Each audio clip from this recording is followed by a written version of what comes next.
So investing can be complex, it can be intimidating. It's a process. And it's really intimidating, especially if you're new to it. But you don't have to worry about it. I got you covered on this one. So watch to the end of this video for what I believe are some of the 4 top things to consider before you should ever invest your money. I want you to be confident in taking those first steps. So let's dive in. The first thing I always say when it comes to investing is this. Do you know, like, and understand what you're investing in? It's actually a law of wealth. It's law number 3. It falls under protecting your wealth, because if you're investing in things that you have no idea what they are, if you don't know, like, and understand them, then you don't even know what the risk is. That's the problem. So one of the first and most important things to investing is understand what you're investing in. I think it's important to bring up crypto because a lot of people dove into crypto. They started buying crypto. It was an emotional-based purchase, an emotional-based investment, and they did it when they had no idea what the investment actually did, what it actually was. They thought they understood it, but they really didn't. They just understood that somebody made a bunch of money and they thought they were going to become rich too. And penny stocks, another one. I mean, you've all seen The Wolf of Wall Street, right? They sold pink sheets, penny stocks. A lot of people jump into penny stocks thinking, oh, it's cheap, I can buy more shares. They have no idea what that company they're investing in does. They just know that it's cheap. It's kind of like, some other folks we know, and not to hit below the belt, but, buy term and invest the difference. Why? Oh, because it's cheap. You don't even know the reason why. You see, sometimes we get into this habit of thinking because something's cheap, it's better. Or something's cheap means you can do more. That's not the case. And in this case, that's exactly what we're getting around. Don't chase unrealistic returns. Make sure you're always investing in something that you really understand. There's stocks out there of companies, and I bet you whatever industry you're in or whatever it is you do, there's stocks in your industry that you really understand, which means you can really understand what makes them different, what makes them appealing, what makes you want to buy their products. Really, really important. You have to know, like, and understand what you're investing in. The second thing, do you know your risk-return profile? Do you know how much risk you're willing to take and for what return you want? Or is it the other way? What is the return you want and what is the risk you're willing to take? So for example, when I do investing, I have a set of rules that I follow. I'm willing to accept up to a 10% loss in most cases.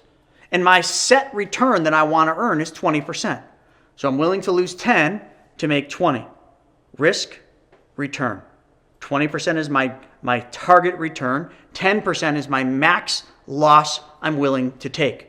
What is yours? Are you willing to lose 5 to make 10? Do you even know? Because if you don't know, this is where you start. Understand your risk-return profile really will help you write your plan of action when you invest. Because if you're investing without a plan, you're really just setting yourself up to fail. And you know what? I got bad news for you. Most people invest without any kind of a plan. Some people say, oh, I got a plan. I want to retire someday. That is not a plan. That is a plan to fail. I want to retire someday. Really? That's your plan? Okay, so what does retirement look like? So if today's retirement day, what does that mean? Well, it means I don't have to work anymore. No. What does it take for you to retire? How much do you make now? Do you need that exact income when you retire? Oh, well, I never thought about that. I guess I would, wouldn't I? Yeah. Well, do you know how much you need in assets to support that income that you actually need that you didn't even know you needed? Well, I don't know. I never figured that out. Well, what kind of returns you need to make in retirement to support that level of income? Well, I don't know. You are setting yourself up to fail. Get really clear with yourself. Be really honest with yourself. Try doing this in a mirror. Look at yourself in a mirror and start asking those questions. What is my risk-return profile? Well, let's see. Hey, what do you think? How much risk do you think I should take on to try to make that 25% return I want? And in the mirror, then just kind of flip over to the other side. Well, I think if we're trying to make 25, I think we can accept 10%. Great. Then when you invest, set stop losses at 10%. If you buy a stock, put a stop loss on it at 10% down. And then it automatically, when you're sleeping or when you're at work or you're on the golf course, it just sells the position if it loses 10%. How nice would that be? Oh, but that's only for the professional investors. Nope, that's for everybody. But you got to understand how that works. The third thing, does this investment fit into your needs and goals? And does it solve your problem? Let's go back to that retirement person, right? Oh, I have no idea. I just want to retire. Okay. So what are your needs and goals? I want to retire. Great. How do we solve that problem? Well, I think I need $5,000 a month net in income. Great. What do we got to do now? How many years we got? I got 5 years left for retirement. Great. Well, let's see. We have X amount of assets.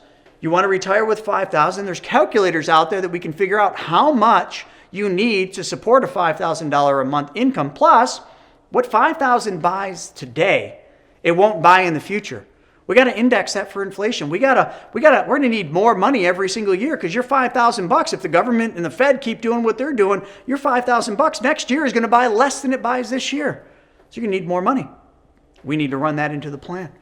We need to address all these problems. Inflation, we got to address market fluctuations. If you're in a portfolio of stocks and investments that are all market-based, well, what happens when the market goes down and loses 20, 30%?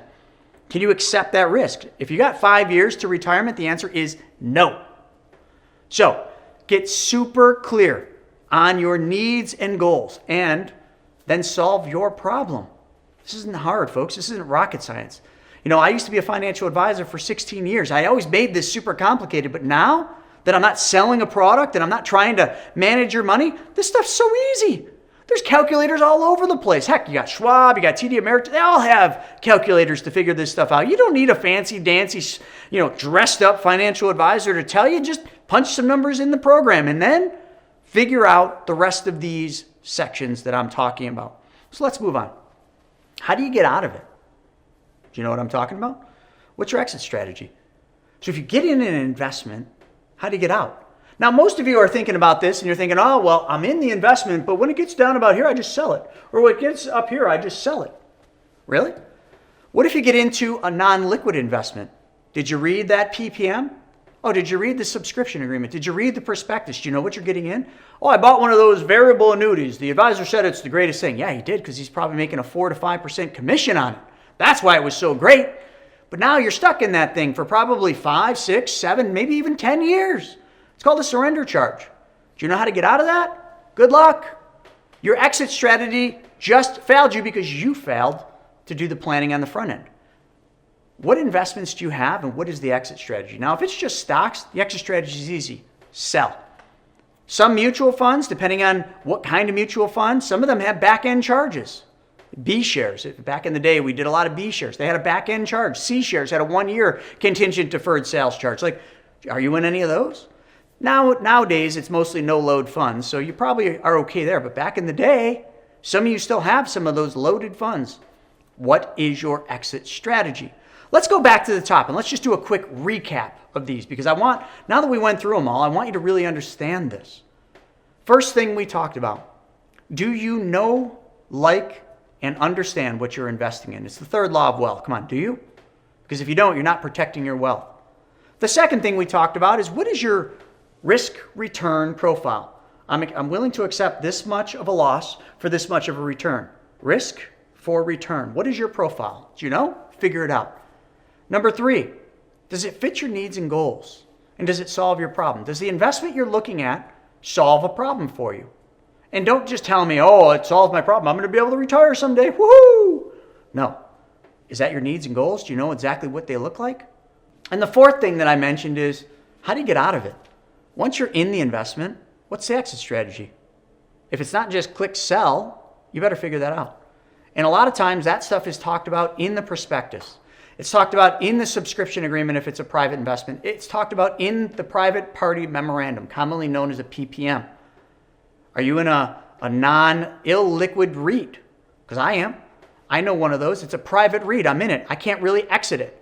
Luckily, hopefully soon it's going public and I'll be able to just sell the shares on the regular stock exchange. But today, as it sits, I got an illiquid, unexitable strategy. That sucks.